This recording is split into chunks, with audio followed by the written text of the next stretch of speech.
You know that person that drives you up the wall, and so you're able to tolerate them better when you're drinking. And now that it is dry January, it is more difficult to tolerate them. It is very hard to get through your time with them when you're because you're not drinking. That's what we're going to be talking about today. Hi, I'm Lise. I'm your host, and this is the Going Alcohol Free podcast. This is episode 18. We're on day 18 of dry January. If you're new here, I just want to welcome you. Jump right in. You don't have to do dry January if you don't want to. I know you'll get benefit from these episodes. We will go to normal episodes once dry January is over. So please do follow the podcast on your favorite podcast player, or I'm also on YouTube. You can watch this episode on YouTube. I always include the link in the description below. Thank you so much for being here. So the way that these episodes work is I have a little message for you all. That's segment 1. Segment 2 is something that I am loving right now that I just have to share with you. And segment 3 is where I share my daily oracle card with you so that you can ponder on the message, maybe even journal on the message, and tap into your intuition, because your intuition will never steer you wrong. It's part of the reason why you are here today. So always follow your intuition. And I will do a podcast episode on intuition in the near future once dry January is over. I've got so much planned for us, so please do stick around.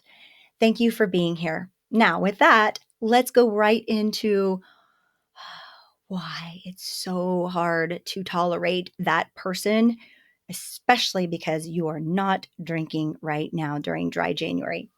I can totally relate to this 150%. My person was my boyfriend. And we're still together. It's been 9 years we've been together. And I can tell you the only reason that we are still together is because I stopped drinking. And you guys, seriously, I had to drink to tolerate him at first. And it was bad. I mean, in the beginning, it was very rocky. And like I said, I was on a cutback journey. When we met, I was drinking, and I wasn't even on a cutback journey until later on, after our relationship was already, like, the honeymoon phase was already over with and everything. But one of the things that I want you guys to think about is, if you want to change the way you drink, you got to change the way you think. So if you want to change the way you drink, you got to change the way you think.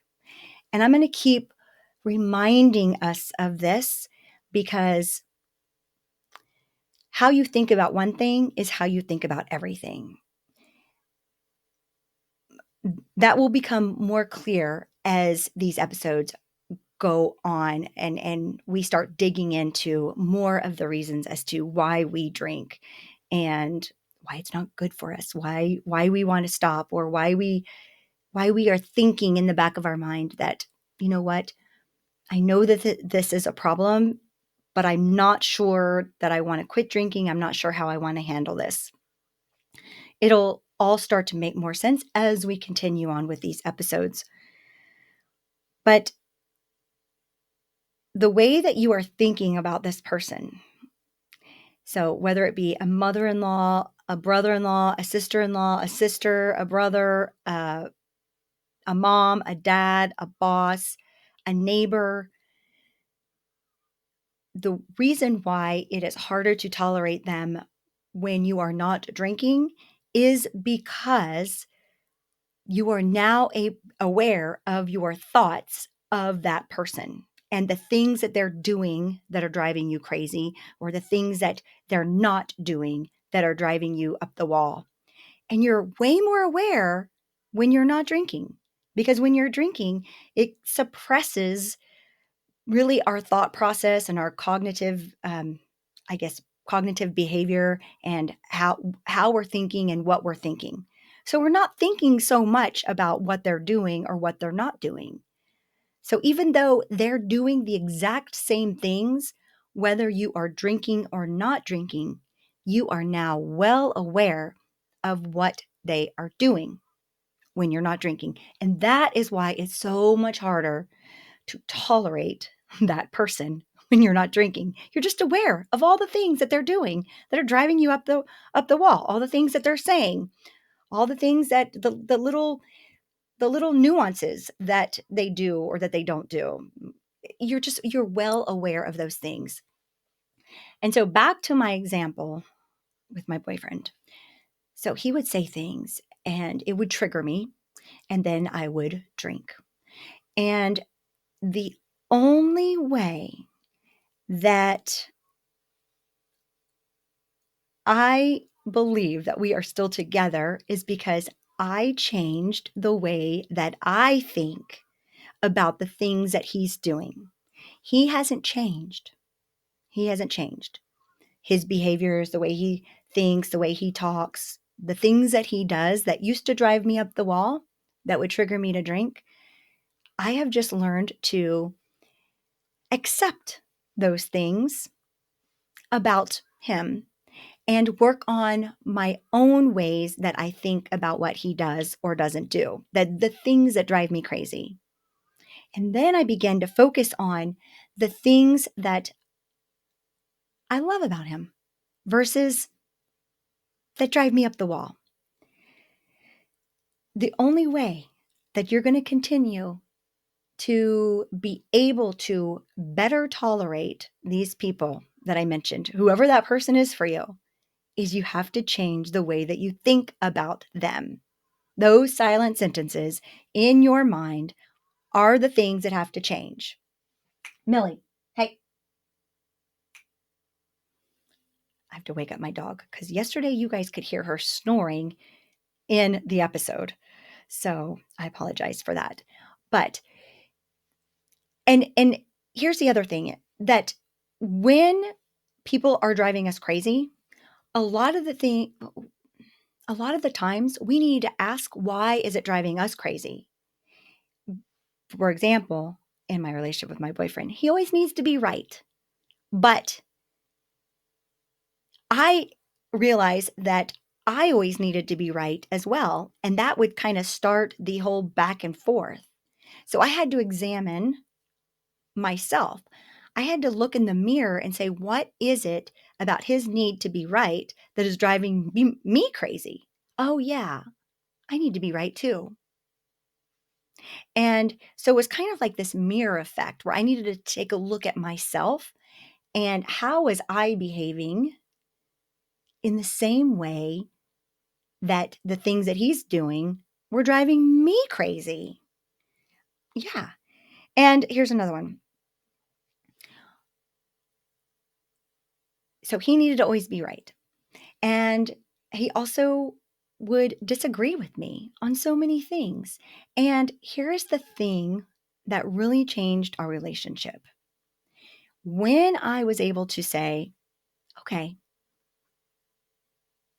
and it would just kind of end the conversation because there was nothing to argue about.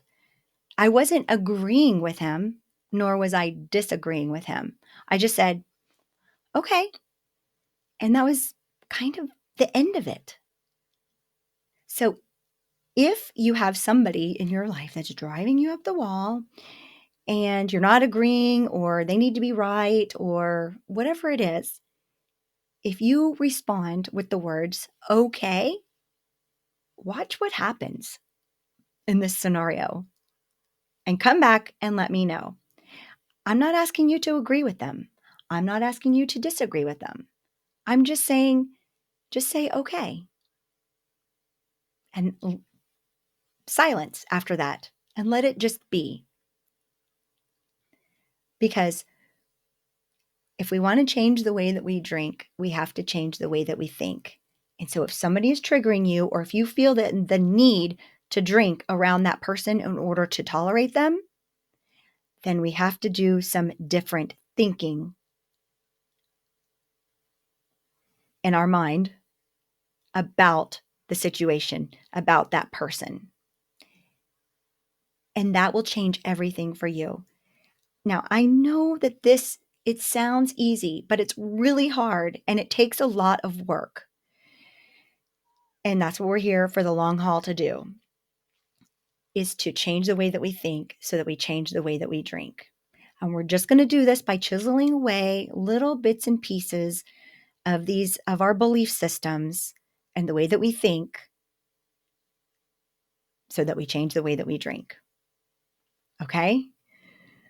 I promise you, you will be able to tolerate these people better.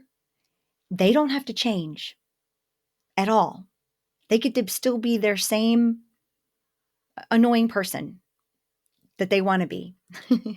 The only thing that has to change is how we think, and how we think about them and how we think about us. And that's it. And it can turn around the whole relationship. I'm telling you, it's been 9 years, going on 9 years now.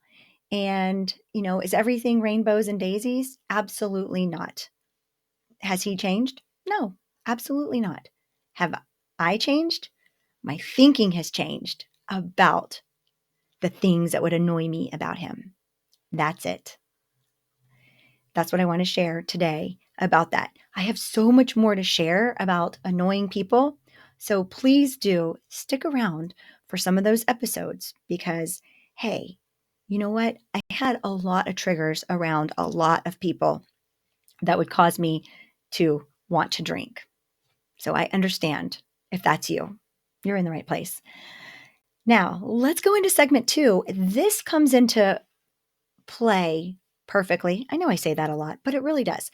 It comes into play with today's message.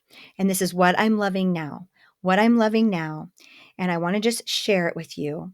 I love the Serenity Prayer. I love the Serenity Prayer. I'm going to read it to you. It's also going to be in the show notes in case you want to take a snapshot of it, and you can share it on your social media or whatever you want to do. You can save it to your notes in your phone and refer to it. The Serenity Prayer. You've probably heard it before. God, grant me the serenity to accept the things I cannot change, courage to change the things I can, and wisdom to know the difference. Let me read it again. God, grant me the serenity to accept the things I cannot change, courage to change the things I can, and wisdom to know the difference. We can always change our thinking, right? That is one thing that we can always change. I love this. I had to share it with you. I look at it from time to time, and it just popped into my mind today as going along with this message. So I had to share it with you all today. And the soul care challenge for today is to repeat the Serenity Prayer to yourself. Repeat the Serenity Prayer to yourself. Repeat it, say it to yourself 2 times. That is the soul care challenge for today. Remember what the soul care challenge is. We are getting through week 3 with ease and with grace, and we're making our soul feel amazing. And by doing these little 30-second soul care challenges, that is how we're going to make ourselves, our soul, feel alive and awake and amazing. And so that is why I created these little tiny soul care challenges throughout this week. And I have a different theme for next week. Now, let's go into our third segment, which is I'm so excited to share my daily oracle card with you today. Now, this comes from the deck called the Sacred Medicine Oracle. It's from Asha Frost and artwork by Steph Littlebird. Okay. And it is a beautiful deck. Let me show you the card here. And it is a beautiful woman, a beautiful brown woman, and she has a spider web behind her. And it says Spider Woman. And at the bottom, it says Destiny. So destiny is our message today from the Spider Woman. Let me read the message. And of course, it will always be down in the show notes below. All right, listen in. The legend shares that Spider Woman, and I'm going to try to pronounce it, Asibikashi, is a helper of the people, inspiring the creation of the spider web charm, otherwise known as the dream catcher. The spirit of your destiny speaks to you through Spider Woman and the dreams she helps to weave into being. She guides you back into your mother's womb and beyond, reminding you of your existence before you manifest it into form. A pure woven miracle you are, made of the stars, the earth, the wind, and the rain. There are a few potential destiny paths that are available to you now, and with intention, she helps you collapse those that are no longer for your highest good. Only you will know the next steps to take towards the timeline that is of the most aligned frequency. Activating your creative energy, she reminds you to follow your inspirations and retrieve the destiny that has been laid out for you. It's time to follow through on your heart's desire and the steps being revealed to you. With Spider Woman's magical medicine, you are in a perfect position to walk in alignment with what was seen for you before you landed here upon the earth. She protects your dreams and asks you to trust the resilience of the web she has weaved for you. And then here is the sacred ceremony. Spider Woman takes her hands and adds brilliant, sparkling energy into a web weaved for you. One strand of the web becomes crystalline in its structure, and it is very clear that this is the answer and direction you have been searching for. Pull it closer to you and twirl yourself up in this magnificence. Feel the other paths that are not meant for you dissolving as you become fully aligned with what is. You have retrieved your destiny. Trust. And then the healing affirmation of the day is, as I step into the timeline that is meant for me, my magnificent destiny awaits. My magnificent destiny awaits. You guys, I am just loving this beautiful card deck. I recommend it for sure. And with that, remember the serenity prayer, and remember, if you want to change the way you drink, you have to change the way you think and the things that we believe in our, what I call in our ecosystem, in our own little world. And I'm just so excited to be on this journey with you. I'm having a lot of fun putting together these podcast episodes, and I'm loving being here every day with you all. So we are on day 18, and I cannot wait for us to get to day 31 and to look back and see how far we've come on this journey together. With that, I hope you guys have a wonderful rest of your day, and I hope that you shine bright. Have a great day. Bye for now.